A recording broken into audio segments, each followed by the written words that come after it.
মকর রাশি, সুযোগকে সদ্ব্যবহার করুন। শনির সাড়ে সাথে কিন্তু শেষ হয়ে গেল, সব বিপদ কেটে গেল। নিজেকে তুলে ধরবার জায়গা, নিজেকে এগোনোর জায়গা, প্রোগ্রেস করবার সুযোগ, প্রোগ্রেস করবার জায়গা, এই সুযোগ কিন্তু হাতছাড়া করলে চলবে না মকর রাশি মকর লগ্নের ক্ষেত্রে। এই মকর রাশির মকর লগ্নের ক্ষেত্রে আপনার জানুয়ারি মাস 2025-এর যে রাশিফলের সুযোগে সদ্ব্যবহার করুন। কারণ রাহু যখনই থাকছে আপনার দ্বিতীয়, এবং তৃতীয় থাকছে রাহু, এবং বৃহস্পতি থাকছে কিন্তু আপনার পঞ্চমে। এই পঞ্চম ভাবস্থ হচ্ছে আমার দ্বাদশপতি হয়ে। সুযোগটা কীভাবে সুযোগ লাগাবেন কাজে, সেই সুযোগ লাগানো হচ্ছে যখনই কিছু একটা কর্মের সুযোগ পাবেন, যে কোনো জমি জায়গার সুযোগ পাবেন, বা যে কোনো একটা বিবাহ সুযোগ পাবেন, সেটাই কাজে লাগাতে হবে আপনাকে।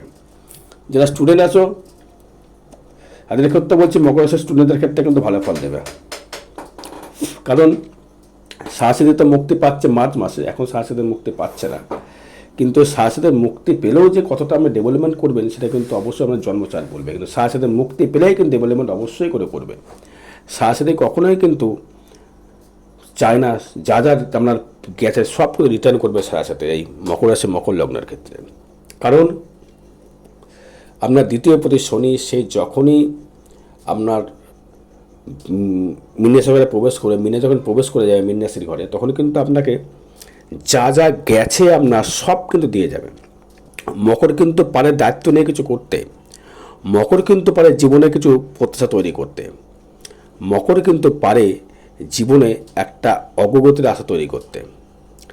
যেহেতু তার সপ্তমপতি চন্দ্র যে লিকুইডের ব্যবসা করে, আগেও বলেছি, বা রেডিমেডের ব্যবসা করে, বা সোনার ওপর ব্যবসা যদি করে, বা মেডিসিনের ব্যবসা যদি করে, বা সেবামূলক জায়গাগুলোর ব্যবসা যদি করে, সে কিন্তু অবশ্যই মালামাল করতে পারবে। কারণ মকরের ক্ষেত্রে 2025 জানুয়ারি মাসের ক্ষেত্রে প্রচণ্ডভাবে শুভ যাচ্ছে।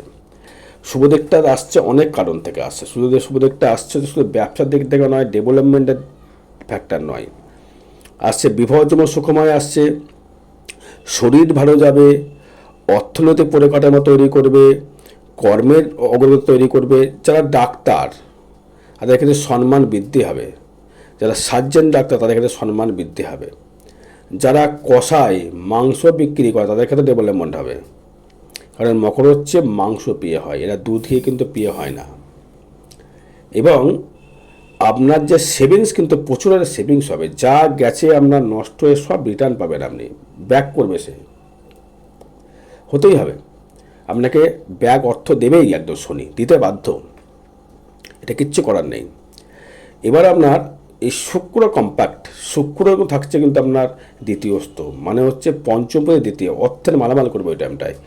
কর্ম থেকে অর্থ লাভ, প্রেম প্রীতি লাভ, ডেভেলপমেন্ট, আগের প্রেম, ব্যাকআপ প্রেম ফিরে আসা, তার সাথে সন্ধি তৈরি করা, ভালো বন্ধুবান্ধব লাভ করা, এগুলো কিন্তু আপনাকে কিন্তু প্রয়োগ করবে।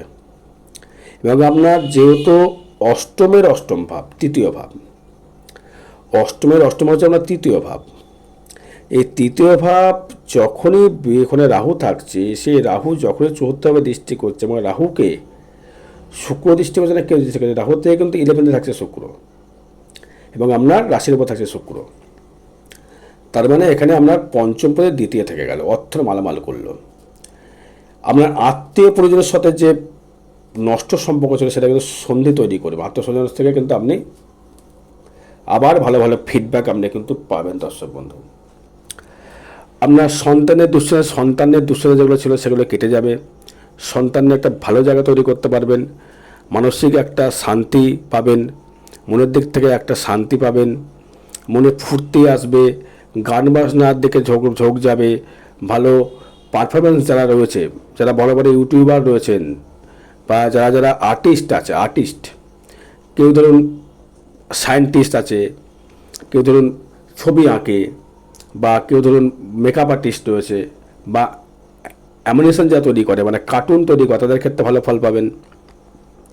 এবং আপনার যারা কোনো মানে বিল্ডার্সের ব্যবসা করেন, বিল্ডার্স, বালি, খোয়া, পাথর, লোহা, টিন, রড, দেখে দারুণ যা ব্যবসা দেবে। হার্ডওয়ার্কিং ব্যবসা, যারা পুতুলের ব্যবসা করে, অটোমোবাইলের ব্যবসা করে তাদের ক্ষেত্রে মালামাল দেবে। কারণ শনির দৃষ্টি কিন্তু সবসময়ের জন্য থাকবে আপনার দশম দৃষ্টি থাকবে, সপ্তম অষ্টম নবম দশম থাকবে আপনার হচ্ছে, আপনার একাদশ দৃষ্টি থাকছে শনির। এই শনির দৃষ্টি থাকার জন্য আপনারা কিন্তু প্রচুরের অর্থের মালামাল করবে। এবার রাখার দায়িত্ব আপনার, কীভাবে আপনি অর্থ রাখবেন, কীভাবে আপনি অর্থ নষ্ট করবেন। এই অর্থ যদি রাখতে যদি পারেন আপনারা কিন্তু মালামাল অবধি সে করতে পারে। সেটা আবার আমার জন্মাচার ডিটেলস দিলে ভালো হয়। এবার আসবো হচ্ছে আমি আপনার বর্তমানে কিন্তু বিবাহ জীবন কিন্তু খুব একটা সুখময় দেখাচ্ছে না, খুব ডিপ্রেশন দেখাচ্ছে। জানুয়ারি মাস থেকে ভালো ফল দিলেও একটু একটু ডিফারেন্স থাকবে, কারণ যেহেতু সপ্তমে মঙ্গল থাকছে। এই মঙ্গল থাকাকালীন মঙ্গল একটু হলেও ডিস্টার্বেন্স তৈরি করে, এটা মাঝে মাঝে খিটিনিটি লেগে থাকবে। এখন বর্তমানে কিন্তু সাবধানে চলাফেরা করতে হবে। আজকে যে ভিডিওটা বানাচ্ছি আজকে এখন থেকে বলছি, আজকে ডিসেম্বর মাসের হচ্ছে 5 তারিখ, সেক্ষেত্রে বলছি আমি খুব সাবধানে চলাফেরা আমাদের কিন্তু করতে হবে। কোনো রকম হুটো পাটা করা যাবে না, কোনো রকম ফট করে কোনো রকম ডিসিশান নেওয়া যাবে না আমি কী করব না করব। ডিসিশান নিয়ে আপনাকে এগোতে হবে। এবং আমরা যদি কোনো কিছু অবগতি করতে চান, ব্যবসা করতে চান, নতুন ব্যবসা করতে চান, সেটা জ্যোতিষীর পরামর্শ নিয়ে ব্যবসা করুন। লটারি ব্যবসা করলে ভালো ফল দেবে, অটোমোবাইলে ভালো ফল দেবে, ডাক্তারি মেডিসিন ব্যবসা ভালো ফল দেবে, এবং আপনার ক্ষেত্রে লিকুইড দ্রব্য ব্যবসা ভালো ফল দেবে। আগেও বলেছি এখনও বলছি, বারবার বলবো। এবার আসবো আমি হচ্ছে আপনার নাম যশ কেমন দেবে। নাম যশ জানুয়ারি মাসে কিন্তু অবশ্যই ভালো ফল দেবে। নাম যশটা দেবে, প্রতিপত্তি বৃদ্ধি করতে পারবেন। যারা রাজনীতির সঙ্গে যুক্ত, রাজনীতির সঙ্গে যারা যুক্ত যারা আছেন তারা কিন্তু ভালো একটা পোস্ট পাবেন, ভালো একটা জায়গা কিন্তু আপনারা করতে পারবেন। মকর লগ্নের ক্ষেত্রে যারা যারা খুলে বলি আমি, যারা লটারি কাটার খুব নেশা রয়েছে, লটারিটা একটু অ্যাভয়েড করুন। লটারিটা অ্যাভয়েড করুন, মার্চের পর কাটবেন, এখন কাটবেন না। তাও আপনার সেটা জোটক বিচারে আপনার নিজস্ব জোটক দেখে দিয়ে, আপনার নিজস্ব জন্মচার দেখে দিয়ে, আপনার হাজব্যান্ডের ওয়াইফের মিলিয়ে দিয়ে লটারি কাটার চেষ্টা করবেন। শুধু আপনার নিয়ে লটারি কাটা যাবে না, হয়তো আপনার ভাগ্যে রয়েছে, আপনার ওয়াইফের ভাগ্যে নেই, সেটা কিন্তু হবে না। বোঝা গেল? এবার আসে হচ্ছে আমি আপনার পঞ্চম এবং নবম নিয়ে। পঞ্চমপতি শুক্র, নবমপতি আপনার কিন্তু সেও কিন্তু শুক্র, নবমপতি বুধ। পঞ্চমপতি শুক্র এবং নবমপতি বুধ। বুধ কিন্তু আমরা রাশির মিত্র, লগ্নের মিত্র, এবং শুক্র কিন্তু আমরা লগ্নের মিত্র, রাশির মিত্র। দশমপতি শুক্র এবং পঞ্চমপতি শুক্র, এবং আমরা নবমপতি যেহেতু বুধ কানেক্ট করবে, সেই বুধ যখন চলে যাবে আপনার হচ্ছে মোটামুটি আপনার রাশির ওপর প্রভাব ফেলবে জানুয়ারি মাসের দিকে, তখন কিন্তু আপনার চঞ্চলতা বৃদ্ধি পাবে, বুদ্ধি প্রচুর হারে বৃদ্ধি পাবে, নিজেকে প্রোগ্রেস করার বৃদ্ধি পাবে, ভাগ্য উদয় হবে। মায়ের থেকে কিছু সম্পত্তি পেতে পারেন, মায়ের সম্পত্তি কিছু পেতে পারেন। যদি আত্মহানি হয়ে যায় তো ভালো কথা, নাহলে কোনো আত্মহানির যোগ রয়েছে। তবে আশা করি আত্মহানি যা হারে হয়ে গেছে আপনাদের, যেহেতু সাথে কেটে যাচ্ছে, সাথে কিন্তু আপনার আত্মীয় কিন্তু হানি তৈরি করায়, আত্মহানি হয়। সে যদি কেটে গিয়ে থাকে তাহলে আত্মীয় হানির জায়গা নেই, নাহলে কিন্তু আত্মহানির যোগ রয়েছে। এবার আপনার দশম এবং একাদশ, দশমপতি হচ্ছে আপনার শুক্র, একাদশপতি মঙ্গল। সেই মঙ্গল চলে ভাগ্যস্থানে জানুয়ারি মাস আছে, জানুয়ারি মাসে ভাগ্যস্থানে গেলে কিন্তু আপনার আর্থিক উন্নতি বা ডেভেলপমেন্ট কিন্তু অবশ্যই করে আপনার করে, ভাগ্যর দিক থেকে ডেভেলপমেন্ট তৈরি করবে, কর্মের দিক থেকে ডেভেলপমেন্ট তৈরি করবে। এবার সেটা আপনার ব্যবসার উপর ডিপেন্ড করে কী ব্যবসা আপনি করতে চাইছেন।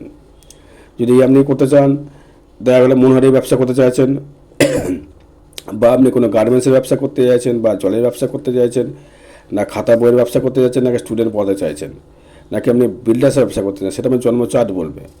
এখন গোচর যেটা বলতে চাইছি আমি আপনার ক্ষেত্রে, মঙ্গল যেহেতু অষ্টম থেকে তৃতীয় দৃষ্টি করবে, সেক্ষেত্রে আপনাকে অর্থনৈতিক একটা পরিকাঠামো ভালো দেবে, কর্মের মধ্যে ভালো দেবে, কিন্তু পেটের সমস্যা কিন্তু বৃদ্ধি করবে। পেটের সমস্যা পারলে ডাক্তারের শরণাপন্ন হতে পারে। আপনাকে দাঁতের সমস্যা দেবে, দাঁত ডেন্টাল সমস্যা দেখা দেবে।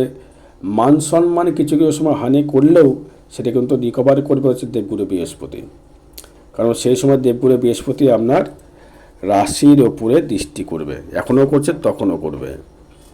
এবং বর্তমানে রয়েছে শুক্র আপনার লগ্নে বা রাশির ওপরে, সেক্ষেত্রে আপনার দেবগুরু আর দৈত্যগুরু যে ফিকশান জায়গাটা সেটা কিন্তু কেটে যাবে, এবং আমার ডেভেলপমেন্ট কিন্তু তৈরি করে দেবে। দর্শক বন্ধু, আরও বিশদ জানতে গেলে আপনাকে যোগাযোগ করতে হবে জন্মচার্ট নিয়ে। বাবার শরীর নিয়ে একটু সমস্যা আসতে পারে, একটু আগের থেকে বাবা সুস্থ হয়ে থাকবে, বা আমার পারিবারিক দিক থেকে। আর আগামী শনিবার থাকবো তারাপীঠে, যে কোনো গৌদোষ প্রসূত কর্মার যদি হয় অবশ্যই যোগাযোগ করবেন। জয় মাতারা, জয় গুরু বামদেব।